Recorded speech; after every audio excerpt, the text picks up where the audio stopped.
D'être rempli de Dieu pour bien comprendre sa parole.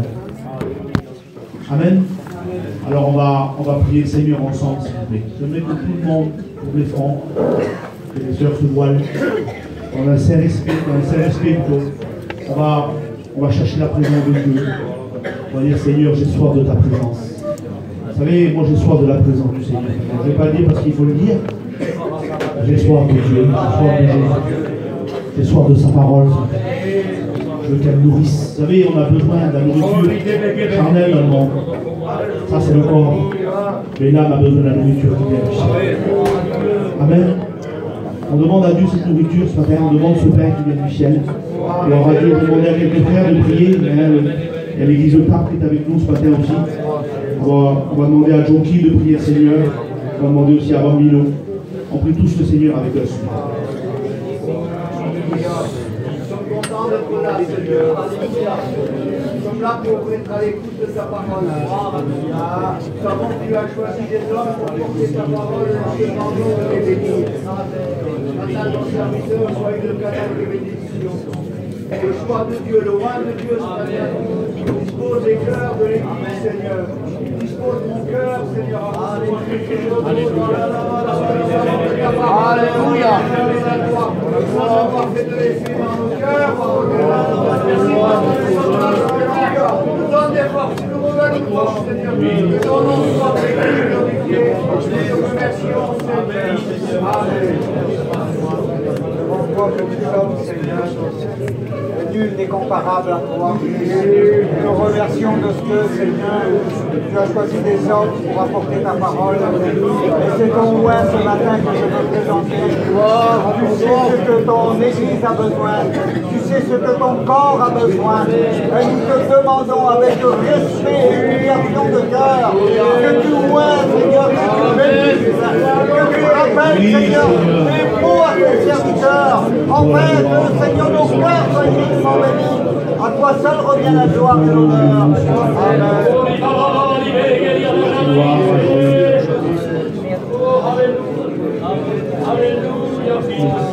On chante sur le cantique, vous ne serez pas long ce matin dans les chants.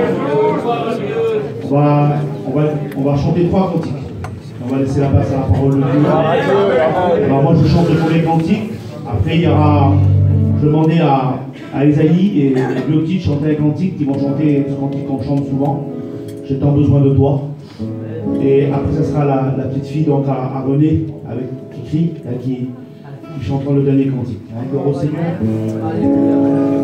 Mais l'église a besoin de chanter ce matin. On chante pour lui. C'est un parfum pour le Seigneur ce matin. Alléluia, gloire à Dieu.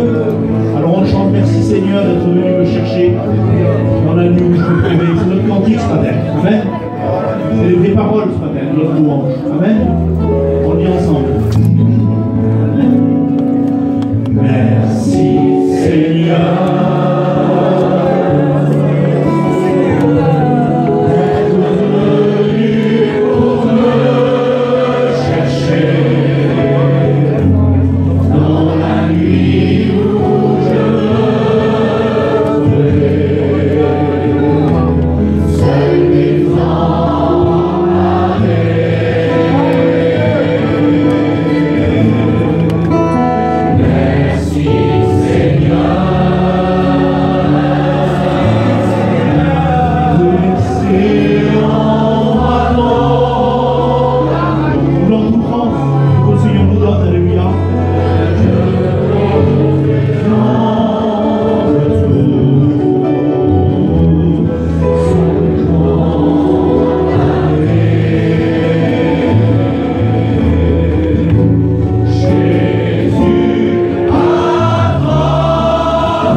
Isaïe, donc, Elodie, de chanter ce cantique. Moi, je ne sais pas le chanter, eux, ils le chantent beaucoup mieux que nous.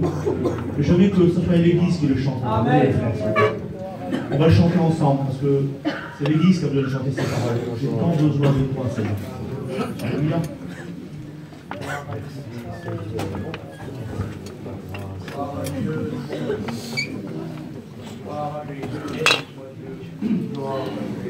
S'il vous plaît, on va se lever ensemble de notre place. On va chanter. S'il vous plaît, il y a des chefs qui sont là, s'il vous plaît, les serviteurs, on va s'asseoir. Comme ça, les gens vont s'asseoir. Oui, les anciens.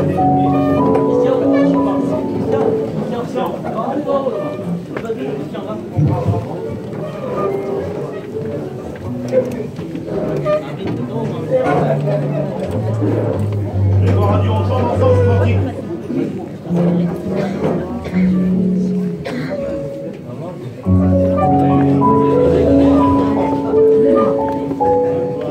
Gloire à Dieu, on s'adresse au Seigneur ensemble ce matin.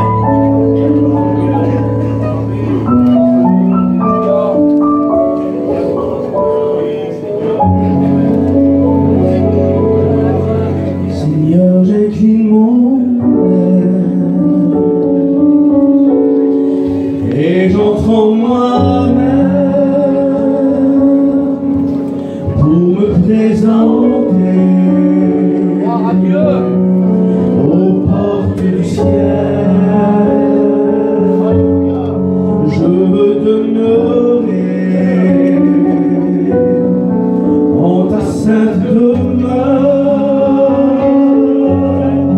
et m'y envoler pour toucher ton cœur. Ensemble ces paroles, ensemble ce matin.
Marie, venez comme ça.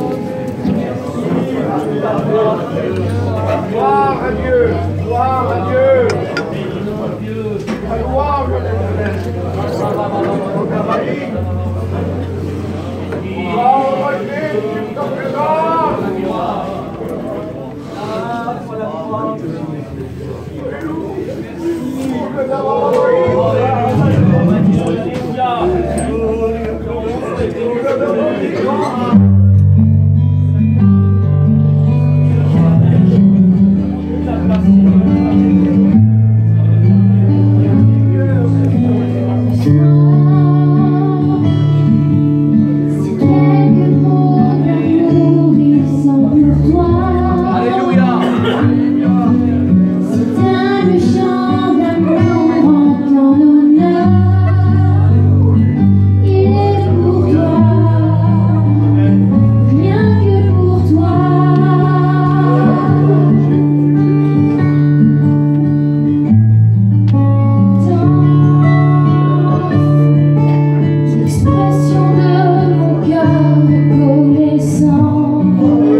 Béni soit Dieu pour cette matinée.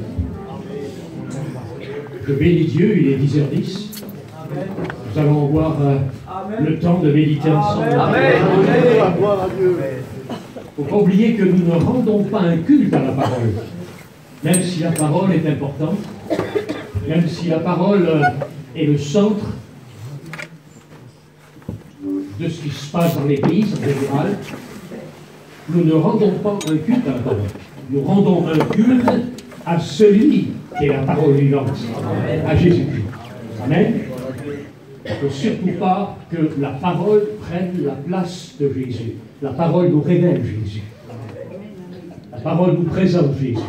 Elle nous fait connaître Jésus. Alors nous avons parlé d'un homme hier, nous avons parlé de Daniel. Et je voudrais poser une question, après ce que vous avez entendu hier, pour ceux qui étaient là. Avez-vous le Dieu de Daniel? Amen. C'est bien. Avez-vous le Dieu de Daniel? Amen. Mais on pourrait retourner la question. et dire « Êtes-vous les Daniel de Dieu ?» C'est différent. On peut avoir le Dieu de Daniel, c'est bien. Mais ce que Dieu attend, c'est que nous soyons les Daniel de Dieu. Les Daniel de Dieu, c'est-à-dire des hommes, comme nous l'avons dit, résolus, établis, inébranlables, solides dans la foi, matures, des jeunes gens matures, des jeunes filles matures qui aiment Dieu par-dessus tout, qui recherchent premièrement le royaume de Dieu et sa justice. C'est ça, les Daniel de Dieu. Alors on va s'entretenir sur un homme ce matin, un homme de la Bible bien sûr, qui est un homme qui a marqué le temps et l'histoire.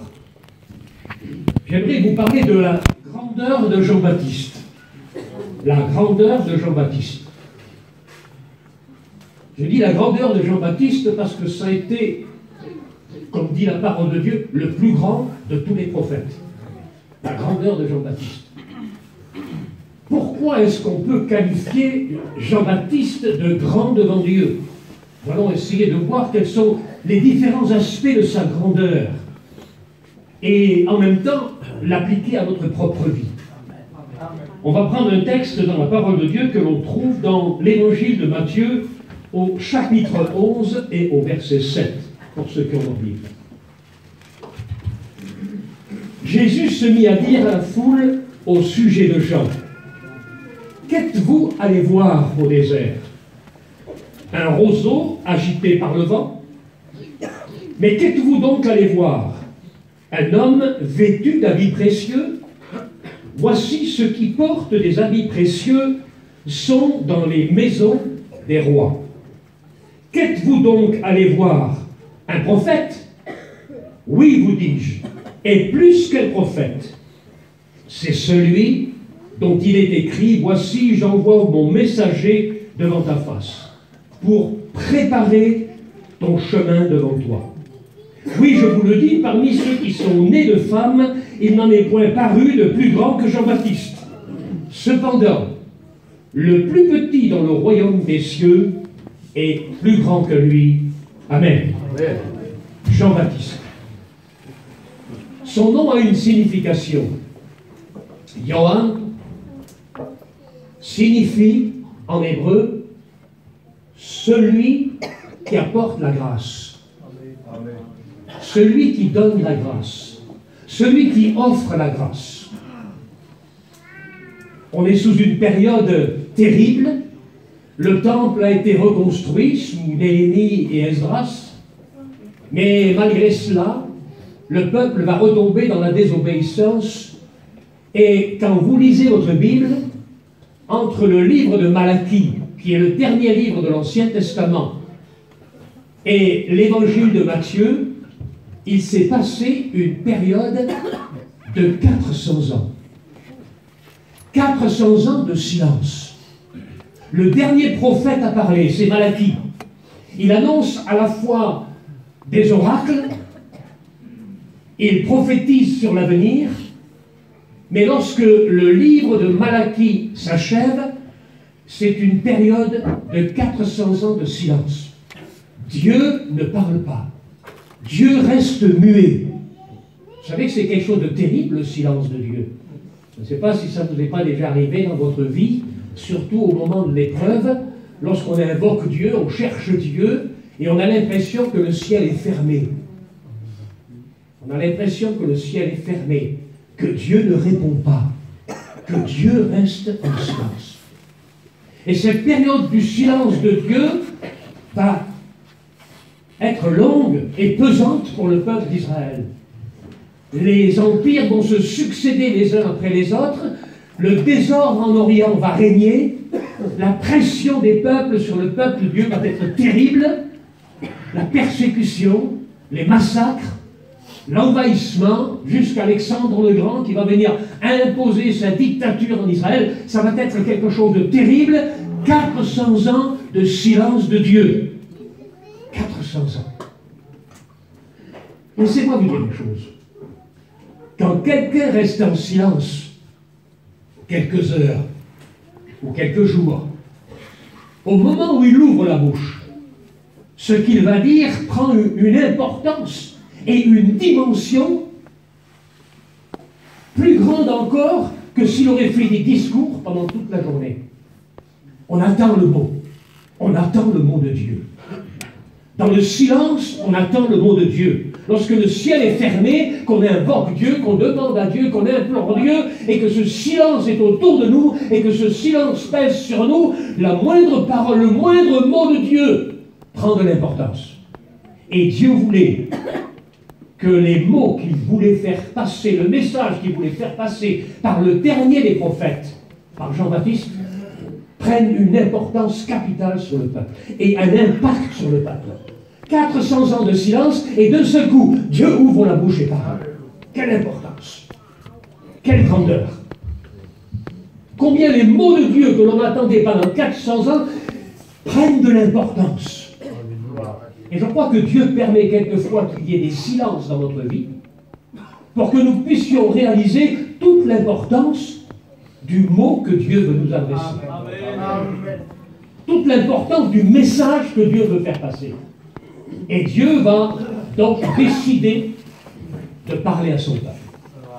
Alors il va se servir de Jean-Baptiste. Quelquefois aller voir au désert. Qu'est-ce que les hommes cherchaient? Ils étaient dans l'attente de la révélation du Messie. Ils connaissaient les prophéties. Ils sondaient les Écritures, comme dit Jésus. Vous sondez les Écritures parce que les Écritures rendent témoignage de moi. Ils sondaient les Écritures, ils cherchaient les détails, les prophéties, les réalisations. Peut-être quelque chose de caché derrière une prophétie, derrière un texte, derrière un mot, derrière un psaume qui permettrait de pouvoir discerner les temps messianiques. Les plus grands étaient là. Les savants de la Bible étaient là. Mais la Bible dit, et c'est l'apôtre Paul qui le rappelle, ils avaient un voile sur les yeux. Le voile demeure. Et le peuple juif, les pharisiens, les rabbins, les sacrificateurs étaient derrière ce voile et ils ne pouvaient discerner l'œuvre de Dieu, l'intervention de Dieu et la réalisation prophétique de la venue du Messie. Parce que l'apôtre Paul nous le rappelle dans cet épître aux Corinthiens au chapitre 3, que le voile est ôté lorsqu'on se convertit à Christ. Lorsqu'on se convertit à Christ. C'est Christ, en définitive, qui va déchirer le voile et qui va nous faire découvrir toute la grandeur de Dieu, la grandeur de son salut, la grandeur de la réalisation messianique de toutes les prophéties qui se sont manifestées en Jésus-Christ. Qu'êtes-vous allé voir? Les gens étaient dans l'attente de quelque chose. On voulait voir arriver un Messie en quelque sorte politiquement engagé, qui aurait chassé les Romains, qui aurait levé une armée accompagnée de myriades d'anges, et qui aurait établi le royaume de Dieu sur la terre. Mais Jésus lui dit lui-même, mon royaume n'est pas de ce monde. Ne vous trompez pas, je ne suis pas venu pour installer un royaume sur la terre. Mon royaume est dans le ciel. Le royaume des cieux n'était pas pour la terre. Et pourtant, tous l'attendaient. Même Jean-Baptiste, nous le verrons tout à l'heure, attendait que le royaume se passe. Et comme il n'a rien vu, il a posé des questions. Es-tu celui qui doit venir ou devons-nous en attendre un autre? C'est pas toi le Messie qui va venir régner sur la terre? Jésus dit non. Les malades voient, les aveugles voient, les paralytiques marchent, les morts ressuscitent. C'est ça le royaume de Dieu sur la terre. Mais dans le ciel, c'est toute la royauté de Christ. C'est tout à fait différent. Mais qu'êtes-vous allé voir? Un roseau agité par le vent. Vous savez, les gens courent après des agitations aujourd'hui. Dès qu'on entend qu'un tel arrive, qu'un pasteur je ne sais d'où, d'Amérique ou du Canada arrive, tout le monde court après aujourd'hui. On en fait de la publicité, on en parle partout. Ce sont des vedettes. On n'est pas là pour assister au show d'une vedette. Je ne suis pas une vedette, je suis un simple serviteur de Dieu qui partage avec vous la parole de Dieu. Et les prédicateurs ne sont pas des vedettes. L'apôtre Paul l'avait compris. Il dit, nous ne sommes que la balayure du monde. Les derniers des derniers. La balayure du monde. Croyez-vous que la balayure du monde puisse prétendre être une vedette? Non. Même si éventuellement, quelquefois, nous avons un peu de succès dans ce que nous faisons. que le succès ne nous monte pas à la tête, parce que lorsqu'on prend le parfum qui revient à Dieu, lorsqu'on se parfume avec ce qui revient à Dieu, laissez-moi vous dire une chose, Dieu a vite fait de nous casser. De nous casser. Et c'est là qu'on vit des frustrations. C'est là qu'on vit des frustrations. Lorsque le meilleur des chanteurs arrive et qui fait son show, et puis que tout le monde l'applaudit, même les applaudissements évangéliques, laissez-moi vous dire une chose, un jour ou l'autre, il sera derrière ce micro, il voudra élever la voix et il fera un couac. Et il viendra tout rouge, parce que Dieu l'aura cassé. On ne donne pas sa gloire aux hommes. C'est à lui que reviendra. Même le prédicateur, le meilleur avec sa meilleure connaissance, avec le meilleur des messages, applaudi, annulé par tous, Dieu peut le casser demain. Ça m'est déjà arrivé, ça peut vous arriver aussi, serviteur de Dieu. On prépare son message. Ah, alors là, le top des tops. Et puis quand on arrive derrière le micro, on bafouille, on ne sait plus où on en est, on cherche dans ses papiers, au bout d'un quart d'heure, on descend de l'estrade, on est cassé. Dieu nous casse. Et ça fait du bien d'être cassé. Combien d'hommes ont été cassés? Et c'est quand on est cassé qu'on apprend. Laissez-moi vous dire une chose, pour briser les cœurs, il faut que nous-mêmes nous soyons brisés. Pour que la parole brise les cœurs, il faut que nous soyons nous aussi cassés devant Dieu. Et quand Dieu nous casse, il se sert de nous pour casser les cœurs. Et c'est ça l'important. Quelquefois aller voir un roseau agité par le vent, l'agitation, l'exaltation. Je bénis Dieu, je me suis réjoui, j'étais assis sur ma chaise et je chantais l'église qui chantait. Mais il n'y a pas plus beau qu'une église qui chante. Amen. Pas plus beau. Moi je connais des églises, je ne citerai pas le nom des églises. Je connais des églises où on ne chante plus. On ne chante plus. Même les serviteurs devant ne chantent plus. Plus personne ne chante. Quelle tristesse. C'est beau une église qui chante. C'est bénissant une église qui chante. Alors on est là pour l'émotion. L'émotion, l'agitation, le petit vent qui passe, le roseau qui fait un petit bruit. On est là, ah Seigneur, c'est beau. Non. Il y a des réalités spirituelles que nous devons vivre en Christ qui passent au-dessus de l'agitation d'un simple roseau agité par le vent. Êtes-vous venu voir un homme en habit précieux? Je vous le disais tout à l'heure, l'apôtre Paul ne s'est jamais promené avec des habits précieux. Il se considérait comme le dernier des derniers, comme le rejeton. Il se considérait comme un simple esclave. Quand vous voyez marqué serviteur dans vos Bibles, prédicateurs que nous sommes, n'oubliez pas que le mot serviteur est très mal traduit dans nos Bibles. Parce que la plupart du temps, 80% du temps, c'est le mot doulos, c'est-à-dire le mot esclave. Doulos, c'est l'esclave. C'est le dernier dans la hiérarchie des serviteurs dans la maison. C'est l'esclave. Et l'apôtre Paul, lorsqu'il dit serviteur de Jésus-Christ, il dit esclave de Jésus-Christ. Je ne suis pas venu pour servir, je suis venu comme un esclave, dit Jésus. Esclave de Jésus-Christ. Un esclave, c'est bon à rien. Un esclave, on lui fout un coup de pied, on le jette hors de la maison, et ça ne fait rien. Il sert le Seigneur quand même. Est-ce que vous comprenez cela? Un habit précieux. Vous êtes venu voir un prophète, dit Jésus. Un prophète, mais oui, et plus qu'un prophète. Mais comment ça?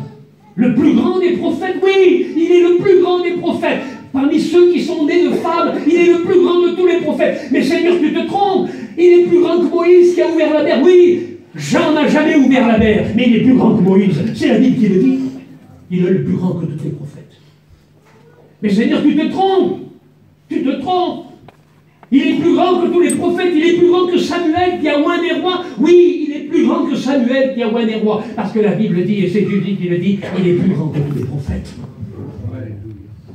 Mais il est plus grand que David, qui était prophète en son temps. Oui, et pourtant il a vaincu Goliath. Malgré que Jean-Baptiste n'a jamais terrassé aucun géant, il est plus grand que David. Mais il est plus grand qu'Élie qui a fait tomber le feu du ciel. Oui, Jean-Baptiste n'a jamais fait tomber le feu du ciel. Mais la Bible dit, et c'est Jésus qui le dit, il est plus grand que tous les prophètes. Il est plus grand que Daniel, il est plus grand que Zacharie, il est plus grand que Malachie, il est plus grand que tous les prophètes de la Bible. C'est lui le plus grand dans sa grandeur pour Dieu. Il est plus grand que tous les prophètes. Mais qu'est-ce qui fait la grandeur de Jean-Baptiste? Pourquoi est-il plus grand que tous les prophètes? Est-ce que vous comprenez cela?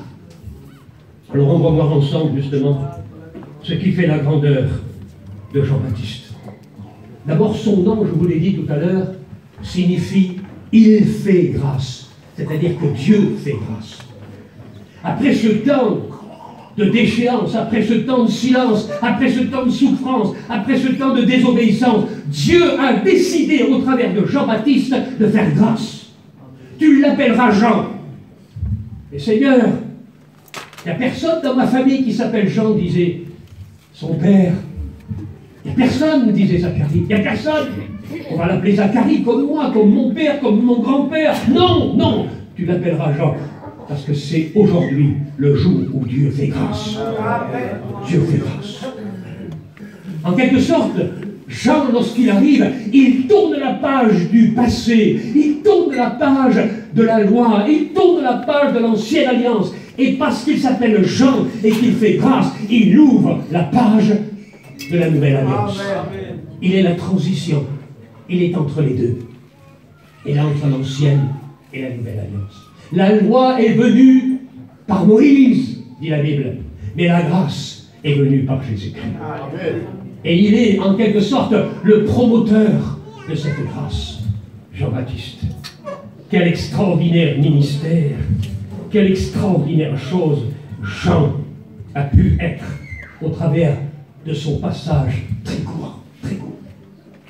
Pendant des années, il va vivre dans le désert, nous dit la Bible.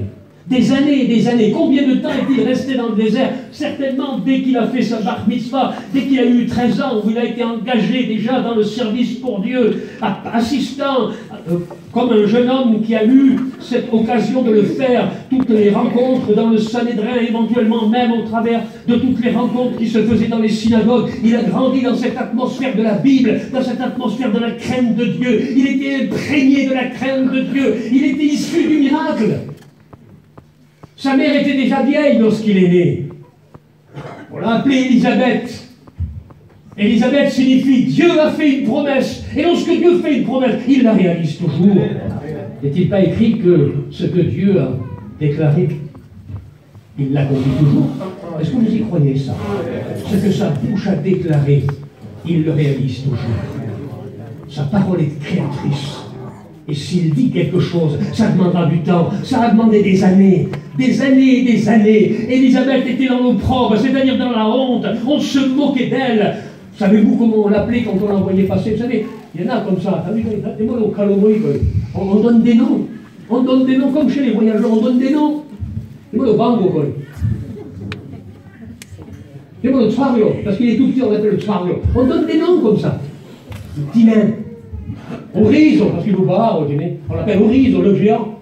C'est des noms qu'on donne qui collent à la peau à la personne. Et elle, on l'avait appelée, savez-vous comment on l'appelait quand on la voyait passer au cours des années? Quand elle était jeune fille, on ne l'appelait pas comme ça. On se disait, elle va bien avoir un enfant, elle va se marier.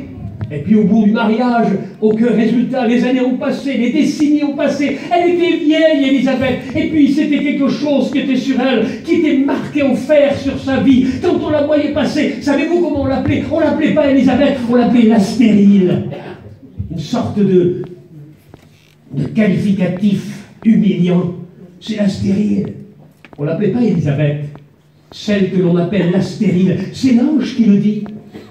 Il le dit, on l'appelle la stérile, on l'appelle celle qui n'aura rien, qui n'a aucune promesse, qui n'a aucun avenir, la stérile. Et voici que, parce que Dieu avait fait la promesse, la stérile a enfanté un fils. Après bien des années, regardez dans la parole de Dieu, toutes ces femmes au respect que je vous dois qui ont été stériles, Sarah, stérile. Elle a cru, Abraham a cru. Certes, à un moment donné, elle avait perdu espoir et elle a commis une erreur en offrant sa servante à son mari. Et Ismaël est né. Ismaël qui a été une écharde dans la chair d'Israël et qui a fait souffrir le peuple de Dieu. Quand on commet des erreurs, on en supporte toujours les conséquences. Est-ce que vous comprenez cela? Et Abraham avait fait une erreur, non pas par manque de foi, certainement il attendait la promesse, mais il s'est laissé influencer. Il a pensé qu'éventuellement sa femme avait raison. Et quelquefois on pense comme ça, on pense que les autres ont raison, que les conseils charnels éventuellement vont trouver des solutions spirituelles. Le charnel n'a rien à voir avec le spirituel. Attendons-nous à Dieu.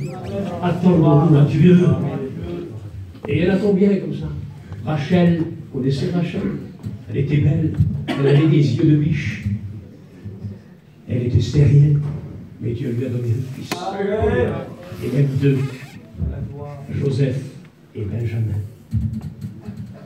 Dieu exauce, même la plus stérile. Dieu exauce. Dieu est grand. Dieu est bon. J'ai eu l'occasion de faire un séminaire en Espagne et un jeune couple est venu nous voir. Ça faisait une dizaine d'années qu'ils ne pouvaient pas avoir d'enfants. Je ne sais pas pourquoi je dis ça. Peut-être qu'il y a certains couples qui sont dans cette situation. Peut-être que leur cœur est lourd, leur cœur est triste.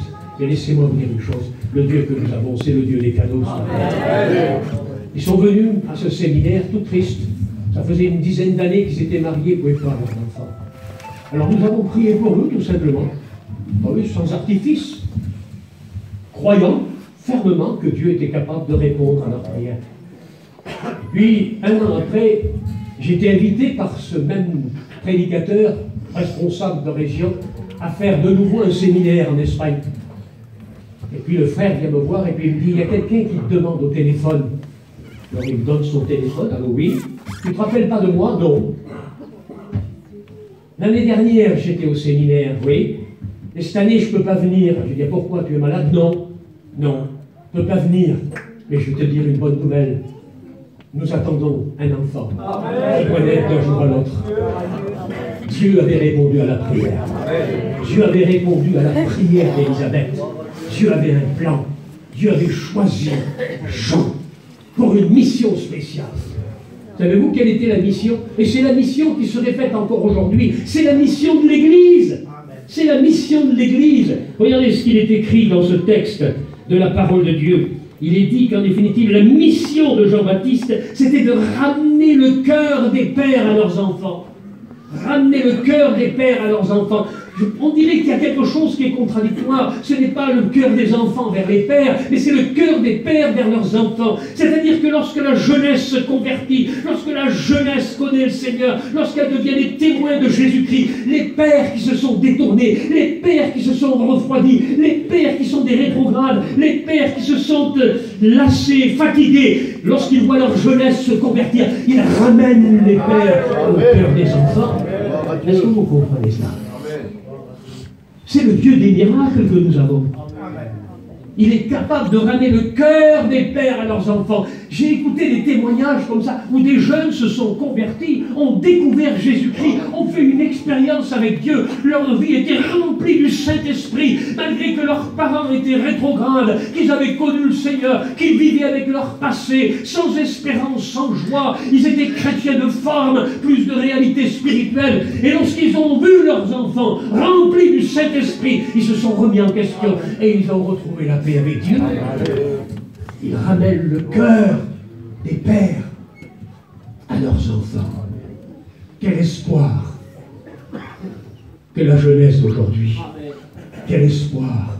Moi je me réjouis quand je regarde les vieilles photos sur l'album de famille et que je regarde aussi dans les vieux documents, vieilles lumières, le réveil d'il y a 50 ans, d'il y a 60 ans. Ah, comme c'était beau. Mais non, l'évangile c'est pas hier, c'est aujourd'hui. Merci Seigneur pour ce qui s'est fait. Merci Seigneur pour l'œuvre de Dieu. Merci Seigneur pour les 70 ans de la mission. Merci Seigneur pour les pionniers. Merci Seigneur pour les premiers prédicateurs. Gloire à Dieu. Mais ils ne sont plus là. Il faut une nouvelle génération de garçons qui vivent le réveil. Une nouvelle génération. Même moi, dans quelques temps, vous n'entendrez plus parler de moi. Vous me regarderez peut-être dans des emplois de famille. Je ne sais pas. Vous vous direz, ah, mais René, il est passé à Beaubourguet. Mais c'est pas ça. Il faut une nouvelle génération. Il faut des garçons qui en veulent. Il faut des garçons qui en veulent. Des hommes de 20 ans, 25 ans, 30 ans, 40 ans. Qui sont engagés avec Dieu. Il faut des Daniel, il faut des Jean-Baptiste, des hommes qui en veulent pour le Seigneur et qui veulent voir la gloire de Dieu. Est-ce que vous comprenez cela? Quelle grâce. Jean-Baptiste était un non-conformiste. On revient un petit peu à ce caractère de Daniel, un non-conformiste. Voyez-moi qui flashait en Israël par son comportement, par ses prises de position, par son caractère. Il était non-conformiste. C'était exactement l'homme de Romains chapitre 12, verset 2. Ne vous conformez pas au siècle présent. Que Dieu fasse que l'Église ne se conforme pas au siècle présent, à la mentalité du siècle présent, à la culture du siècle présent, à la musique du siècle présent, à la mode du siècle présent, à la mentalité du siècle présent. Il y en a, mon frère. Merci, Seigneur. Que Dieu fasse qu'il se lève une nouvelle génération de garçons, de filles qui ne se conforment pas au siècle présent. Il y a des modes qui ne sont pas faites pour les chrétiens. Il y a des modes qui ne sont pas faites pour notre jeunesse. Prenez garde. N'imitez pas le monde.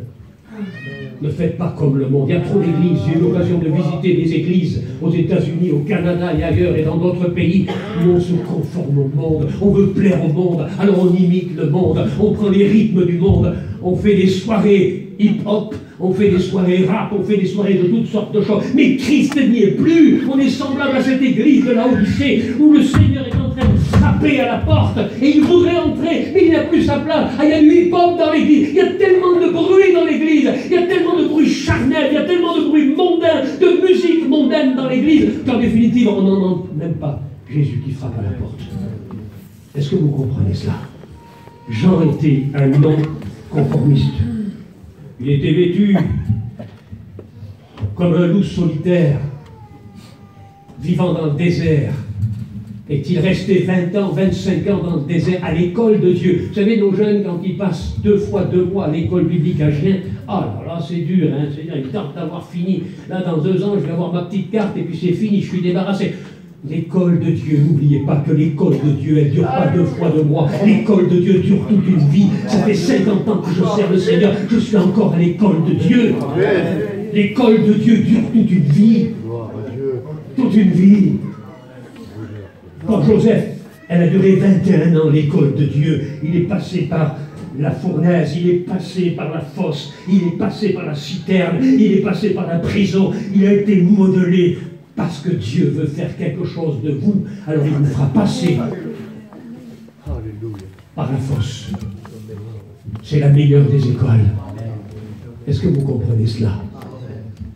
Partagez, il y a quelques jours, un témoignage d'un de nos frères qui a été en prison, un de nos prédicateurs, le frère Liova en Russie. Peut-être éventuellement certains l'ont écouté déjà, ce témoignage. Il travaillait en Biélorussie, un pays qui est resté communiste parmi les pays communistes qui ne sont plus communistes. C'était le seul pays qui est resté pays communiste. Tchenko, c'est le président de ce pays qui tient le pays dans une main de fer. Interdiction d'y prêcher l'évangile. Pression sur les quelques églises officielles qui sont là. Et notre frère est allé depuis la Russie pour prêcher l'évangile dans ce pays, annoncer Jésus-Christ. Et puis, avec son collègue, il est passé devant une immense maison. Et il a demandé, comme ce n'était pas sa ville, qu'est-ce que c'est ce bâtiment? Et le frère lui a dit, tu sais, ça c'est la prison de Vitebsk. Et la prison de Vitebsk, si vous regardez sur Internet, vous verrez qu'elle a très mauvaise réputation. Et le frère lui a dit, écoute, Liova, si tu savais combien de gitans il y a dans cette prison, parce que là-bas, vous savez, on va en prison pour un rien. Un vol de poule et vous faites 3 ans de prison. Et ce frère, comme une prière spontanée, il a dit, ah, si le Seigneur permettrait que je puisse aller dans cette prison pour y prêcher l'évangile. Et il a oublié sa prière. Mais Dieu n'oublie pas les prières. Faites attention quand vous priez. Faites attention quand vous priez. Faites attention. Dieu avait écouté sa prière. Et puis il est rentré. Et quelques temps après, il est revenu dans le pays. Quand il est arrivé dans le pays, la police l'a pris, l'a battu. 4 hommes, à coups de pied, à coups de poing, ils lui ont cassé la jambe et ils l'ont jeté en prison. Alors quand il était en prison, il a dit, mais Seigneur, qu'est-ce que je fais là? Je suis venu ici pour prêcher l'évangile, mais qu'est-ce qui se passe avec moi? qu'est-ce qui se passe? Qu'est-ce que j'ai fait, Seigneur, pour être en prison maintenant? Et puis le Seigneur lui a dit, Yoba, tu te rappelles la prière que tu as fait la dernière fois quand tu es passé devant la prison? Tu as dit, certainement avec beaucoup de sincérité, mais sans mesurer les conséquences, que tu aimerais prêcher l'évangile dans cette prison. Si tu es ici en prison, c'était le seul moyen pour moi de t'envoyer de cette manière. Et il a compris.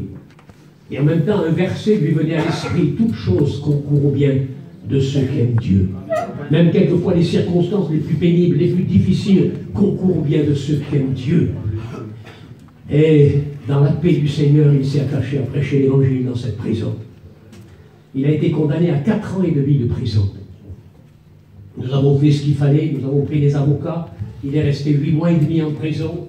Nous avons fait appel au jugement de 4 ans et demi, et en définitive, au bout de 8 mois et demi, il a été condamné à 12 000 € d'amende et à l'extradition. 8 mois et demi dans la prison pour prêcher l'évangile. 21 personnes parmi les gitans qui étaient en prison se sont donnés au Seigneur. 21 femmes se sont donnés au Seigneur en prison, sans compter ceux qui étaient des sédentaires et qui étaient aussi en prison. Au début, il était seul dans sa cellule, il a prié le Seigneur, il dit, mais Seigneur, si tu veux que je prêche l'évangile en prison, me laisse pas seul dans la cellule. 2 jours après, on l'a sorti de sa cellule, on l'a mis dans une cellule où il y avait 20 prisonniers. Il n'y avait que 15 lits pour 20 prisonniers, mais il y avait quand même 20 prisonniers qui étaient là. Et il a commencé à prêcher l'évangile. Les uns se moquaient, les autres le tapaient, les autres, au fond, le tenaient en risée. Et puis il a persévéré, il a prêché l'évangile. Et on a changé de cellule. Et le nombre de cellules, chaque fois qu'on changeait, il commençait de nouveau à prêcher l'évangile dans notre cellule. Et 21 personnes se sont converties à Jésus. C'est ça l'école de Dieu en définitive. C'est ça l'école de Dieu. Jean-Baptiste est resté pendant peut-être 15 ans à l'école de Dieu dans le désert, en communion avec Dieu, en relation avec Dieu, pour un des ministères les plus courts. Les plus courts. Combien de temps a-t-il prêché?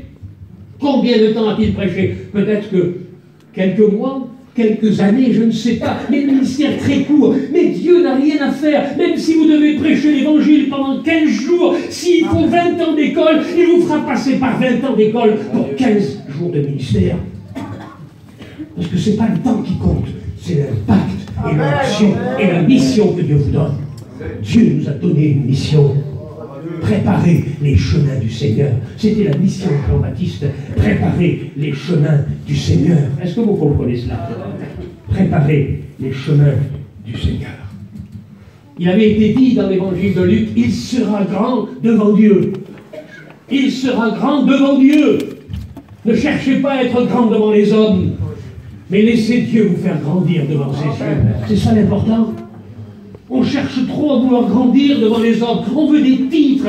On veut être là au top. On veut que tout le monde nous regarde. On veut être des vedettes. On veut être grand devant les hommes. Regardez comme grand devant les hommes. Non, c'est Dieu qui fait les hommes grands.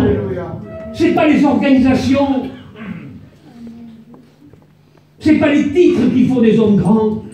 C'est pas notre connaissance qui fait de nous des grands. C'est Dieu qui fait de nous des grands. Grands aux yeux de Dieu. Il sera grand devant Dieu. L'ange l'avait prophétisé, il serait grand devant les hommes, mais aux yeux de Dieu, il serait grand. Et c'est ce qui compte. C'est Dieu qui fait grand. Il était grand parce qu'il était rempli du Saint-Esprit. Il était grand parce qu'il était rempli du Saint-Esprit. L'ange avait prophétisé, Gabriel avait prophétisé à Zacharie, et il avait dit, il sera grand aux yeux de Dieu. Il sera rempli du Saint-Esprit dès le sein de sa mère. Dès le sein de sa mère, au respect que vous doit, il était rempli du Saint-Esprit.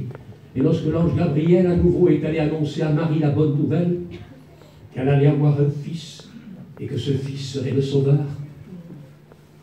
la Bible dit que Marie a parcouru une longue route pour se rendre jusque chez Élisabeth, lorsqu'elle a appris que sa cousine Élisabeth, dans son vieil âge, était à peine rentrant d'un enfant. Elle était âgée, certes, mais Dieu avait réalisé sa promesse à son égard. Et lorsqu'elle est arrivée dans la maison d'Élisabeth, qui, au respect que je vous dois, était déjà enceinte de 6 mois, lorsqu'elle est arrivée, il nous est dit que l'enfant a tressailli de joie. Tressailli de joie. L'Esprit s'est mis en communion avec l'Esprit de Jésus qui était dans le Sainte Marie. Je m'excuse, je ne veux pas être vulgaire, mais c'est la Bible qui le dit. Et l'enfant a tressailli de joie dès le sein de sa mère. Comme quoi il y a des communions d'esprit, comme quoi il y a des communions qui nous dépassent, des choses qui nous dépassent.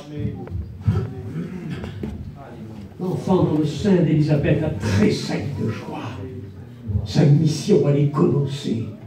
Il était rempli de l'esprit et le sein de sa mère. Savez-vous qu'il y a comme ça, même parmi notre jeunesse, des choix de Dieu, des directions de Dieu. Vous savez, j'ai été horrifié d'entendre quelquefois des parents qui disent « Ah mais mon petit, moi je veux pas qu'il se convertisse maintenant, je veux qu'il goûte à la vie, je veux lui acheter une Porsche et puis qu'il s'amuse un peu parce qu'après, le jour où il se convertira, eh bien, il n'aura pas goûté à la vie, hein, c'est triste. » Mais non, mon garçon, le don, dès le sein de sa mère, Dieu veut le marquer dans son. Et j'ai vu des jeunes, et vous en avez vu des jeunes, vous en avez connu des jeunes. Ils sont nés dans l'évangile, Pourquoi? Parce qu'ils avaient des parents qui aimaient Dieu, des parents qui craignaient Dieu. Et puis ces garçons-là, ces filles-là, ils sont nés, ils ont aimé les choses de Dieu. Tout petits déjà, ils venaient avec leur père, ils étaient sur l'estrade, ils écoutaient la parole, ils buvaient la parole. Au lieu de s'amuser avec des Nintendo et puis des téléphones portables, ils étaient là, ils buvaient la parole. Tout petits, la marque de Dieu était sur eux, le doigt de Dieu était sur eux. Ils étaient remplis du Saint-Esprit déjà dès leur jeune âge. Mais priez pour des enfants, priez pour vos fils, priez pour vos filles, afin qu'ils soient remplis du Saint-Esprit. Dès leurs premiers âges, on n'a pas d'école du dimanche chez nous. Je ne sais pas si vous en avez ici, mais on n'a pas d'école du dimanche. On n'apprend rien à nos enfants. On les colle devant le Nintendo pour qu'ils nous foutent la paix à la réunion. Et c'est comme ça qu'ils grandissent. Un lavage de cerveau. Un lavage de cerveau. La violence, la haine, la bagarre, les insultes, les mots, les dragons et tout ce que vous voudrez, donnez-leur l'évangile. Les enfants demandent du pain. Ils demandent du pain, on leur donne des pierres. Ils demandent un poisson, on leur donne un scorpion. Comme dit Jérémie, les petits vont à la source, chercher de l'eau, et la source est épuisée, on ne sait pas leur donner de l'eau. Donnons-leur l'eau de l'évangile, donnons-leur l'eau de la connaissance de Jésus-Christ. Il était grand, parce que son père craignait Dieu. Zacharie était un homme qui craignait Dieu. Zacharie était un homme qui servait Dieu. Élisabeth était une servante de Dieu. Et quand un homme sert Dieu et une femme sert Dieu, Dieu met la main sur ce foyer et il garde les bien-aimés. Il arrive quelquefois, certes, c'est vrai que quelques-uns s'égarent, mais laissez-moi vous dire une chose, même s'ils s'égarent, l'empreinte d'un foyer chrétien sur les enfants ramènera toujours, un jour ou l'autre, l'enfant à la maison. Ramènera toujours l'enfant à la maison. Vous rappellerez toujours ce témoignage d'un garçon, fils de prédicateur, qui avait connu l'évangile, mais qui s'était détourné à l'âge de 18 ans, entraîné par les copains. Et puis, à l'âge de 25 ans, 26 ans, après avoir fait bien des bêtises, il s'est retrouvé en prison. Et puis là, il s'est tourné vers Dieu. Et il a crié dans sa détresse, « Mais où est le Dieu de mon père? Où est le Dieu de ma mère ?» Pourquoi? Parce qu'il se rappelait que son père et sa mère avaient un Dieu. Combien de fois il les a vus prier dans la caravane? Combien de fois, lorsqu'il était couché au bout de la caravane, il entendait son père et sa mère se lamenter pour le salut de leurs enfants? Combien de fois? Et tout ça, ça a gravé son cœur. Et le jour où il a voulu se tourner vers Dieu, tout cela est revenu dans son esprit et il s'est tourné vers le Seigneur en criant au secours vers Dieu. Où est le Dieu de mon père? Où est le Dieu de ma mère? Mais si ton père n'a pas Dieu, tu crieras jamais où est le Dieu de ton père. Est-ce que vous comprenez cela? Il était grand Jean-Baptiste. Il était grand parce qu'il était rempli du Saint-Esprit. Il était grand dans sa fidélité pour Dieu. Une patience exceptionnelle pendant des années et des années. Il a attendu le moment où il aurait été saisi par l'Esprit et il aurait commencé à prêcher l'Évangile. Ne soyez pas impatients. Ne soyez pas impatients. Il y a un texte dans le livre des Chroniques où il nous est parlé de David. David qui est là et qui est en train de préparer le combat contre les Philistins. Alors il demande à Dieu, Seigneur, est-ce que c'est le moment d'entrer dans la bataille? Et Dieu lui dit, non, non, c'est pas le moment. Quand tu entendras un bruit de pas à la cime des mûriers, à ce moment-là, lève-toi, car l'Éternel est devant toi. L'école de la patience. Est-ce que vous comprenez cela? L'école de la patience. On doit passer par l'école de la patience. Il faut attendre le bruit de pas dans les mûriers. Il faut attendre que Dieu intervienne. Il faut attendre que Dieu fasse le premier pas. Il faut attendre le son de la trompette. Il faut la patience. On a besoin d'apprendre la patience. Plus que jamais. On veut tout faire avant Dieu. Et on veut tout faire sans Dieu. Prenez le temps d'attendre. Jean-Baptiste a attendu. Il est dit dans ce texte de Luc au chapitre 1er verset 17, il marchera devant Dieu. Il marchera devant Dieu. C'est-à-dire que les yeux de Dieu seront sur lui. Il ne marche pas derrière. Parce que quand on marche derrière quelqu'un, on peut faire ce qu'on veut, il ne nous voit pas. Mais il marche devant Dieu. C'est-à-dire que Dieu est derrière et Dieu regarde. Il sait que Dieu le regarde. Il sait que les regards de Dieu sont sur lui. Il marchera devant Dieu. C'était la marche de l'homme de Dieu. L'homme de Dieu marche devant Dieu. Et Dieu est à côté. Et Dieu est devant lui. Parce que Dieu est tout en tous. C'est la parole de Dieu qui le dit. Il marchera devant Dieu. Il n'était pas Élie, mais il avait sur lui l'esprit d'Élie. Il avait l'autorité d'Élie. Il avait le caractère d'Élie.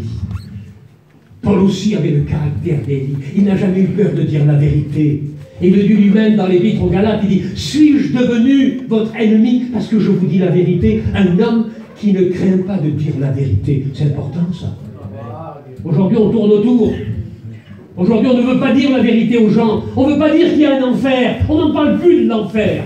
On ne veut pas dire qu'ils sont perdus. On veut faire du religieusement correct.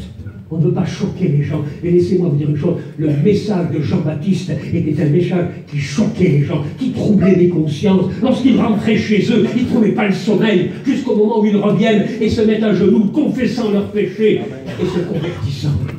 Est-ce que vous comprenez cela? Notre message à nous, serviteurs de Dieu, doit être un message sans compromis. N'ayons pas peur de dire la vérité. N'ayons pas peur de dire aux perdus que s'il continue comme ça, il ira en enfer. N'ayons pas peur de dire au rétrograde que s'il ne revient pas au Seigneur, il est voué pour l'enfer. N'ayons pas peur de dire à celui qui marche de travers qu'il faut qu'il marche droit. N'ayons pas peur de ces choses. Disons la vérité, ne craignons pas le message de la vérité, même si ça doit nous couper la tête comme Jean-Baptiste. Parce qu'il a dit la vérité à Hérode. Il a été mis en prison. Et il n'a jamais changé. Il n'a jamais changé son discours. Il n'a pas eu peur. Il savait ce qu'il attendait. Il savait ce qu'il attendait. Mais il a dit la vérité. N'aie pas peur de ce qui peut arriver, mais dis la vérité. Sans compromis. Reste un homme de vérité. Il troublait les consciences. Il était grand dans sa soumission à Dieu et à l'Esprit de Dieu.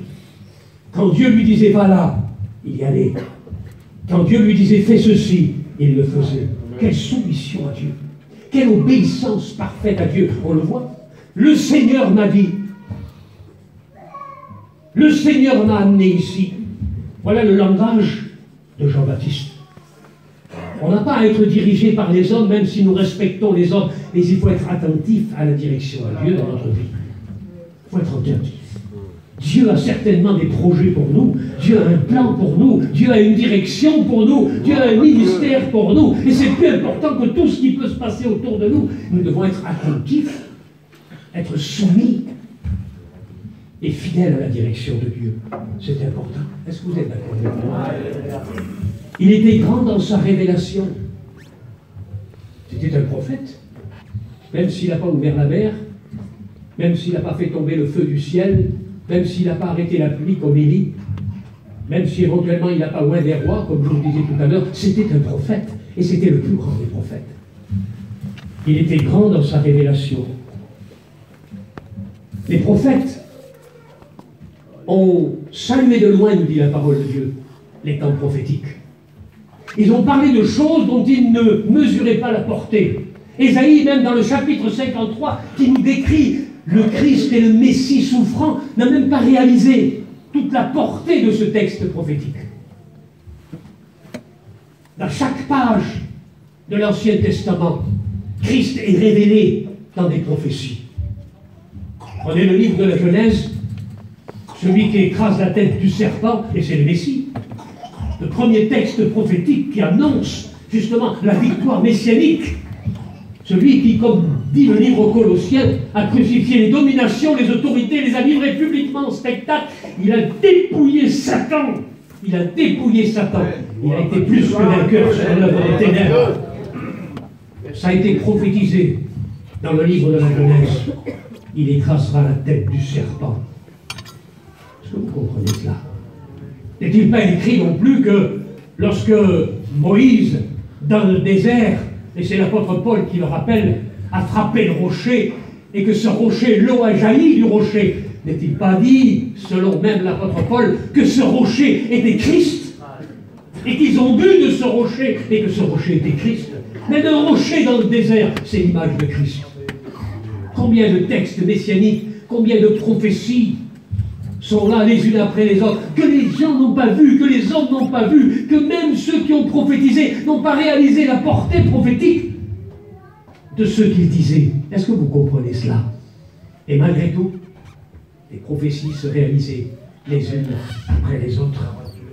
Il était un prophète qui a fermé la période prophétique de l'Ancien Testament, de l'Ancienne Alliance, et qui va ouvrir, en tournant la page, vers la Nouvelle Alliance, vers la grâce. Il s'appelle grâce, le Dieu qui fait grâce, celui qui fait grâce. Il ouvre la grâce, il ferme la loi et il ouvre la grâce. Ce n'étaient plus les sacrifices qui étaient faits dans le temple, ce n'étaient plus les boucs, ce n'étaient plus les bœufs, ce n'étaient plus les agneaux, ce n'étaient plus ces animaux qui étaient sacrifiés dans le temple. Mais lorsqu'il a vu Jésus passer, il a eu la révélation. Jean est un homme qui a eu la révélation. Lorsque Jésus est passé, il a dit: voici l'agneau de Dieu qui ôte le péché du monde. Il tourne la page. Arrêtez vos sacrifices, c'est fini. C'est là, maintenant, le vrai sacrifice. C'est Jésus, l'agneau de Dieu, qui ôte le péché du monde. Quelle révélation! Quelle révélation il a eue! Voilà ce que dit la parole de Dieu. Il était grand dans sa révélation, il était grand dans son humilité, Jean-Baptiste. Grand dans l'humilité. Vous savez qu'on peut être grand dans l'humilité? Plus on est petit, plus on est grand. C'est quelque chose de contradictoire, c'est illogique. Dans le monde, plus on grandit, plus on est grand. Avec Dieu, plus on devient petit, plus on est grand. Il y a le plus de Dieu, c'est la croix, mais il y a le moins de l'homme. Le plus appartient à Dieu, mais le moins appartient à l'homme. Et plus vous êtes dans le moins, plus Dieu est dans le plus. Est-ce que vous comprenez cela? Plus Dieu est dans le plus. Il était grand dans son humilité. Dans Jean au chapitre 3 et au verset 30, il dira ceci: il faut qu'il croisse et que je diminue. Je crois que ça devrait être notre devise à nous, chrétiennes, serviteurs de Dieu. Il faut qu'il croisse, il faut qu'il grandisse, lui, et que je diminue, Plus, au fond, Jésus grandira dans notre vie, plus nous diminuerons. Il ne s'agit pas de diminuer pour qu'il grandisse, il s'agit de le faire grandir pour qu'on diminue. Il y a des gens qui pensent qu'il faut diminuer. Mais je vais me diminuer, Non, non, non. Fais-le grandir. Et tu verras comment tu vas diminuer. Donne-lui toute la place et tu verras que tu en auras moins. Parce que si tu attends toi-même de te faire petit pour qu'il grandisse, tu n'y arriveras pas. Laisse-le grandir et tu diminueras. Tu verras qu'il prendra plus de place dans ta vie. Il faut qu'il croisse et que je diminue. Et que je disparaisse. Il faut des hommes brisés eux-mêmes pour briser d'autres hommes. Jean était un homme qui était prêt à être brisé. Il acceptait d'être brisé. Jean-Baptiste était le plus grand, mais il n'était qu'un homme. Vous connaissez ce texte qui, juste avant le texte que nous avons lu ici dans l'évangile de Matthieu au chapitre 11, Jean, ayant entendu parler dans sa prison des œuvres de Christ, il lui fit dire par ses disciples: es-tu celui qui doit venir ou devons-nous en entendre un autre? Jésus leur répondit: allez, rapportez à Jean ce que vous entendez et ce que vous voyez. Les aveugles voient, les boiteux marchent, les sourds entendent, les morts ressuscitent et la bonne nouvelle est annoncée aux pauvres. Heureux celui pour qui je ne serai pas une occasion de chute. Alors on pourrait se poser la question, Jean a-t-il douté? Jean a-t-il douté? Vous pensez que Jean a douté? Bon, c'est vrai qu'il était de la même nature que nous, il y a des moments où on est aussi sceptique. Je ne dis pas qu'on doute, mais on est un petit peu sceptique, qu'on se pose des questions, on est mal à l'aise devant certaines situations. Alors on a des points d'interrogation qui apparaissent dans notre vie, dans notre cœur. On peut qualifier ça de doute quelquefois. Mais moi, pour moi, Jean n'a pas douté. On ne peut pas douter quand on a eu la révélation de Jean. Quand Jean était face à Jésus, et au moment de son baptême, baptisé, parce que les prophètes n'ont pas baptisé Jésus. Ils ont parlé de Jésus, ils l'ont salué de loin. Mais Jean, lui, il est le plus grand de tous les prophètes parce qu'il a baptisé le Messie. Il a baptisé Jésus, il a eu entre ses mains, il a parlé, il l'a vu. La réalisation de la prophétie annoncée depuis des milliers d'années, depuis le livre de la Genèse. Il était là présent devant ce Messie qui était venu et qui était devant lui. Et puis il a entendu la voix. N'avons-nous pas entendu la voix, dit Pierre dans son épître, lorsque sur la montagne, il s'est retrouvé avec Jésus et avec Moïse et Élie, et qu'il a entendu une voix du ciel, celle de Dieu, confirmer celui-ci est mon fils bien-aimé, en qui j'ai mis toute mon affection. Jean n'était-il pas là le jour du baptême de Jésus, puisque c'est lui qui l'a baptisé, où le ciel s'est ouvert, qu'une colombe est descendue. Une colombe est descendue. Vous allez me dire, au fond, c'est une coïncidence. Il y avait peut-être une petite colombe qui se promenait pas. Non, non. Une colombe est descendue. Et au même moment, une voix s'est fait entendre dans le ciel. Celui-ci est mon fils bien-aimé, en qui j'ai mis toute mon affection. Quand on a une révélation comme celle-ci, croyez-moi, on ne doute pas. On ne doute pas.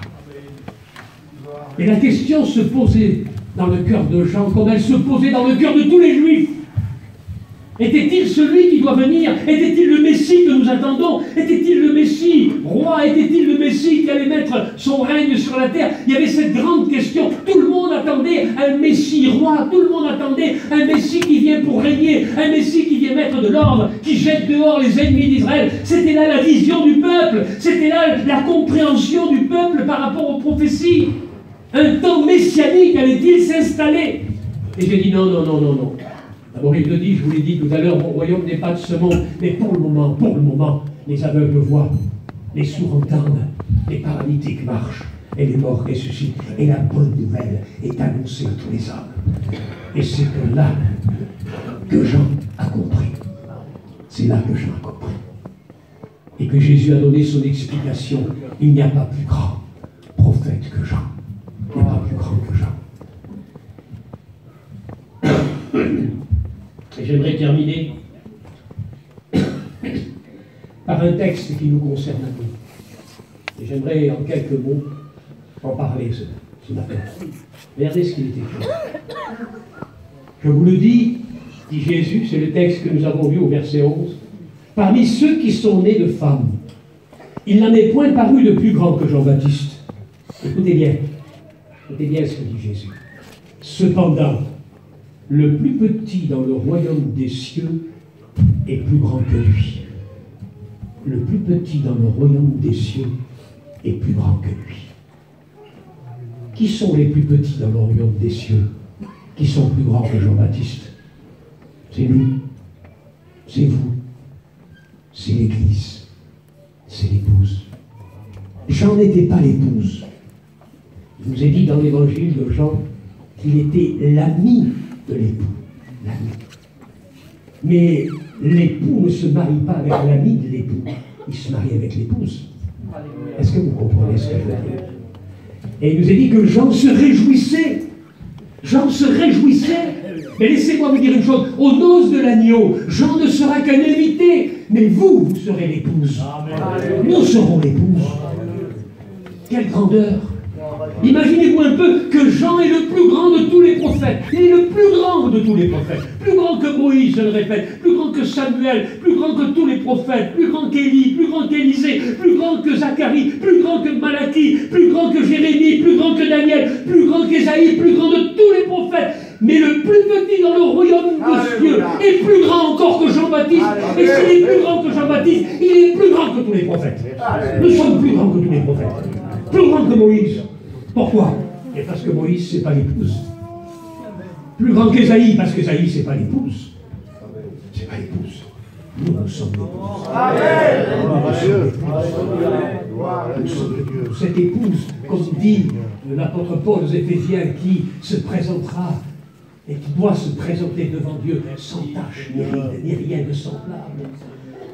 Comme dit le livre de l'Apocalypse, où cette église se présentera devant Dieu comme aux noces de l'agneau, aux noces de l'agneau. Elle sera revêtue de fin lin, d'une blancheur inégalable, quelque chose d'extraordinaire. Nous serons là aux noces de l'agneau. Il nous prendra par son bras, qui est celle qui monte du désert appuyée sur son bien-aimé. Tu es peut-être dans le désert, dans le désarroi, dans la fatigue, mais laisse-moi te dire une chose, n'oublie pas que tu es l'épouse de Jésus, que tu es l'épouse de l'agneau, et que malgré le désert, tu traverses le désert appuyé sur le bras de ton bien-aimé qui te conduira jusque dans la salle des noces.